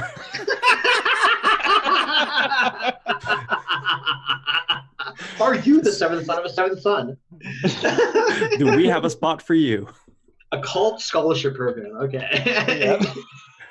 This feels structural to me as well, but I guess it could go to temporal as well. But I gotta say, I love this system, and I hope this like organization building system makes its way into like, I don't know, 20 years from now when there's a COD 3.0. I hope this is just standard in the I'm book. already thinking of ways I could use it for the Scion Chronicle I'm writing on behalf. I was when I was on the Chronicles of Dark, or the God Machine Chronicles project, and boy, do I wish this thing existed then, because it would have made making God Machine Chronicles so much easier to grok. Because they're really sort of nebulous right now. This is just like, here are the things you have to build beat. your own Pentex. Yeah, It's build your own great. Pentex. Wonderful. So, going back to the, the node thing. Would it, if it were a group of lecturers who were the outreach team, would that then be exploitative? See if I can get my head around the difference. If they're researchers who are. So rather than just this thing you apply for or you see adverts for, but it's actual. So I don't know how it is elsewhere, but when I was looking at university, we had people from the university come into my sixth form college to kind of give us presentations and that kind of thing. Okay. So it'd be almost like PR people that could come and spin messages. Boots on the ground. Okay. Yeah, no, you can do that as a temporal, because if everyone who's on this scholarship program is in on the joke, but you get in on this. That's more temporal. Cool. It feels like that has to be more temporal than it can be exploitative, because they're looking for something very specific in each of their potential subjects. Whatever weird background. So.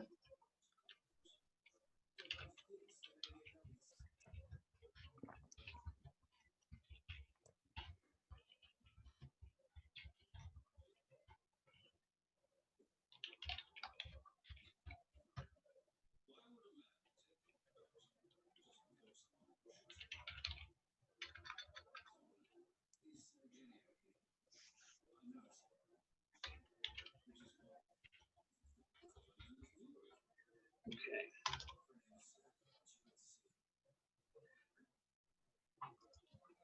You want to do just one or two more and then move on to onto icons? Sure.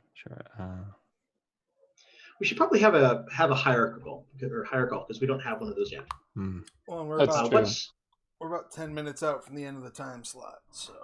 Okay, maybe we'll hold off on that then, and we can have whoever's running this make those decisions. I was going to say, if there are other things that we should showcase, we should probably showcase those. Okay, well let's very quickly go through icons.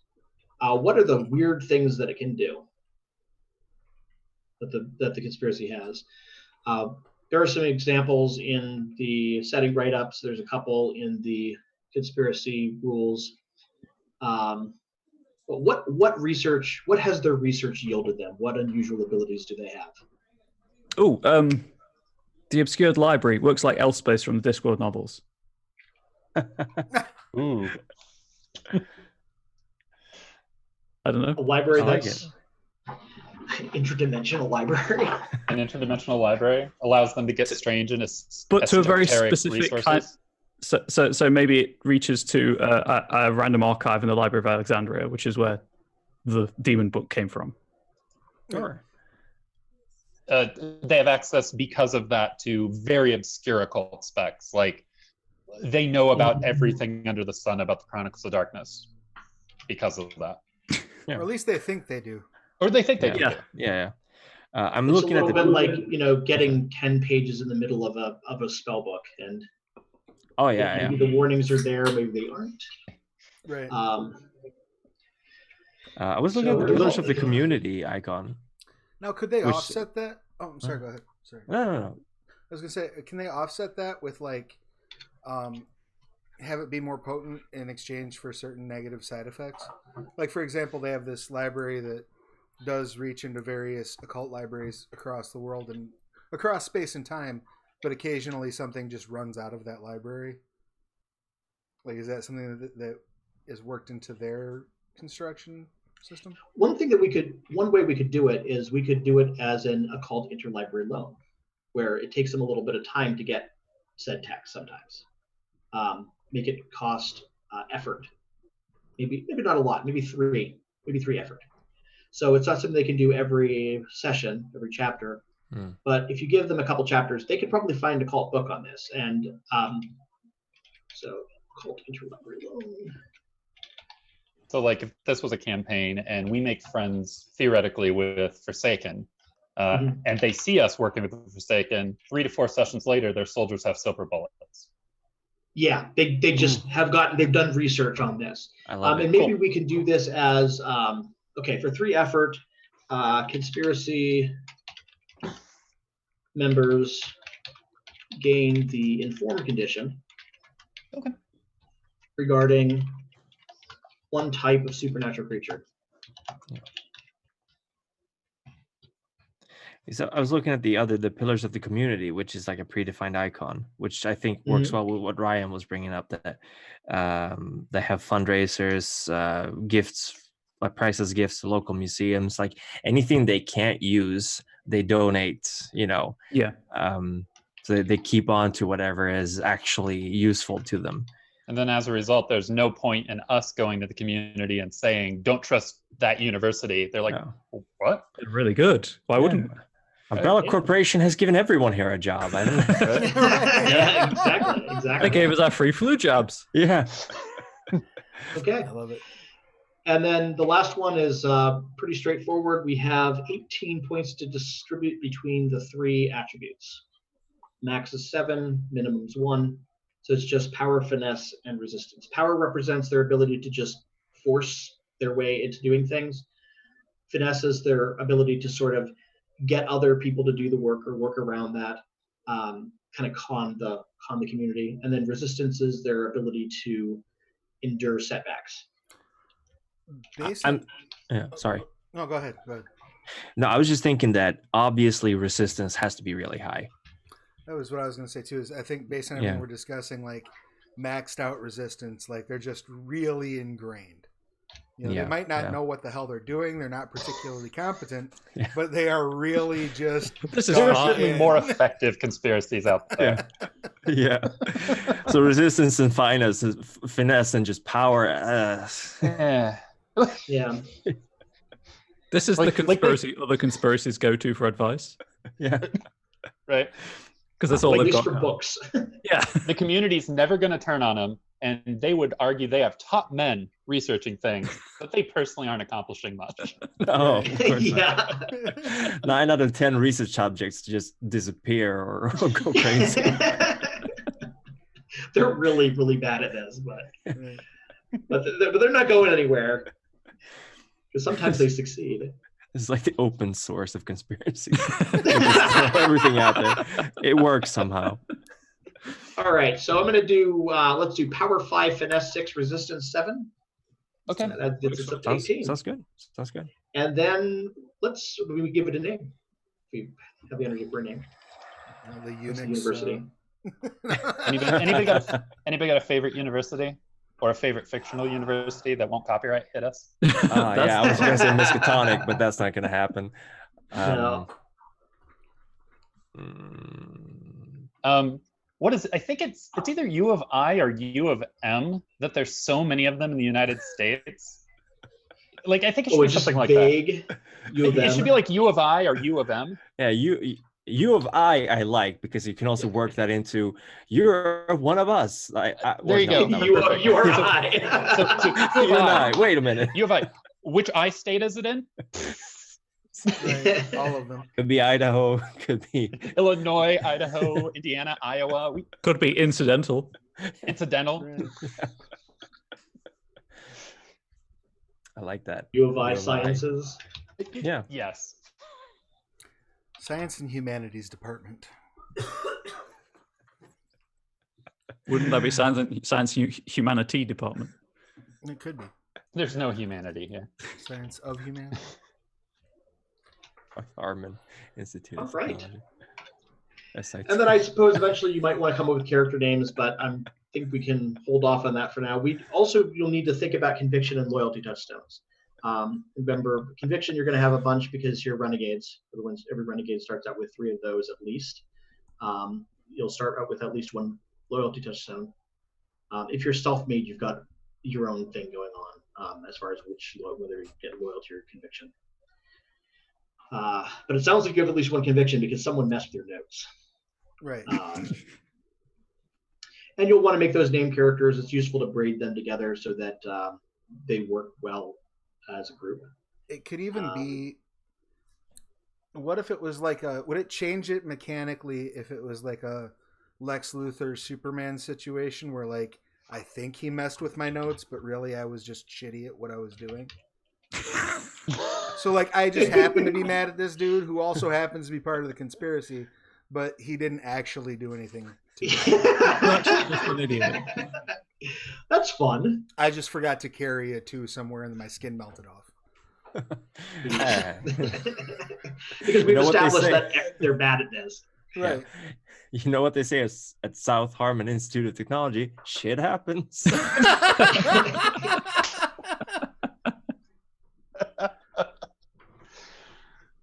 Oh man, this is gonna be great.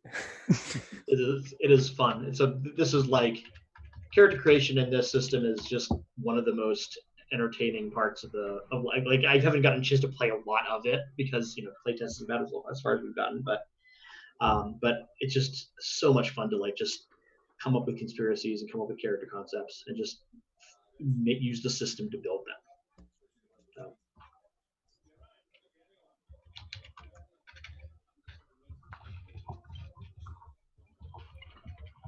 Which reminds me, grab that. Okay, we're kind of at time, so as much as I'd love to spend some more time thinking about conspiracy and loyalty systems, that may have to be take-home work ahead of the November play. So, yeah. Rock and roll. Cool. Well, this has been a great deal of fun. Thank you all in chat for joining. Thank you, Eric, for taking the time to do this. Greatly appreciate it. I'm going to have everybody introduce themselves real quick, and then we'll just do a little bit of paperwork, upkeep at the end. And I do want to just call everyone's attention to the chat. I did just post the link to the Deviant Kickstarter. You can still pick it up there. There's, I believe, what are we looking at? Like 8 days? Oh, 4 days. Just a few more days. Yeah, we're right at the tail end. So yeah, you can get all the documents that we were referring to right now by backing for as little as $1. So if you want to check out the last section, the last section drops on Tuesday. Yeah, it's a storyteller section and the appendices. Yeah, if this stuff sounds cool to you, go check it out. Get those manuscripts, look them over. If you like what you see, back it for all the bells and whistles. Get yourself a hardcover and some extra jazz and all the fun stretch goals and add-ons and whatnot. All right, so let's go ahead and start with the man of the hour. Eric, why don't you tell us who you are, what you do? I'm Eric Zawadzki. I'm the developer on Deviant. I'm on the forums a lot. I've been roped into the Discord channel recently. I've been answering a lot of questions on the Kickstarter comments page itself. I'm happy to talk about this game. I've spent a lot of time on it. I've thought about it a lot, and I enjoy interacting with the fans and hopefully future players. Cool. Well, thank you again for taking the time to do this. It's been a riot. It's been a blast. Next up, Chris, why don't you tell us who you are, what you do? Yeah, sure. I'm Chris, the Primogen, and I run a game of Changeling the Lost here every Thursday on the channel. And I also play a Tremere, insurance claim consultant, every Sunday at the Blood City, Chicago by night. And outside of the Onyx Path Twitch. I am the Primogen on YouTube and Twitter, where I do lore videos for Vampire the Masquerade and stuff. Rock and roll. David, why don't you tell us who you are and what you do? Hi, I'm David Fuller. I here on Onyx Path Twitch, I run the Scion Athens, Ohio game, which season 1 wrapped up a couple weeks ago. Season 2 will come at some point after the holidays. I'm also a freelance writer for Onyx Path, and if you like Deviant, keep your eye on global outbreaks because there's some deviants in there. So keep your eye on that on the Monday tracker. Excellent. And Ryan, why don't you tell us who you are and what you do, please? I'm Ryan. I stream every other Tuesday at an antisocial hour for most American audiences. I think is it 9 EDT? It is 9 EDT. You can get up and get ready for your day with Ryan as he is building a beautiful Scion, I guess. Chronicle. What's the, chronicle, I guess would be the word for it, that's going to eventually make its way over to the Storypath Nexus. So that's exciting. Yeah. All about GM tips and how to write chronicles and stuff. But I also, I'm Comrade Bubbles on Twitch and on Twitter, and I'm always happy to talk about playing role-playing games and things like that. Cool, rock and roll. And I'm Travis Legg. I am the programming coordinator for the Twitch channel for Onyx Path, and I am also the Scarred Lands line developer. When I'm not here, I'm over on my channel, Plastic Gauge Plays, running Scarred Lands and some other D&D type stuff. And once again, I'm just very thankful for all of you for coming to the chat, for everybody who hopped on to help with the play, particularly for Chris and Ryan for diving in on relatively short notice and Had a blast. giving us a hand. It was amazing. Really fun. Riot. We look forward to bringing these characters forward for a one-shot at some time, probably next month. We'll see how schedules interact with everybody. If you would like to see more Deviant, we are playing again tomorrow with Eric is running, and that's tomorrow at 2 EDT, or is that 4? My schedule's all jacked up. 2 Eastern. 2 p.m. Eastern, we will be back here. And I get to play my living puddle again, so that's going to be fun. I'm seeing a theme with my Deviant characters of gooiness. Do I want a room with you at Midwinter, Travis? I'll get all the goo out of my system on stream. Phrasing. Suddenly glad there's an ocean between us. And again, audience, thank you so much. If you have not yet done so, please make sure that you have followed the channel. Sub to us if you'd like. If you are an Amazon Prime user, you get 1 free sub a month. We would love to be your free sub. If you have used Amazon Prime to sub in the past, check and make sure you're still subbed, because that automatically falls off. So you may wish to resub if you have not done so. Thank you all so very much, and we will talk to you again real soon.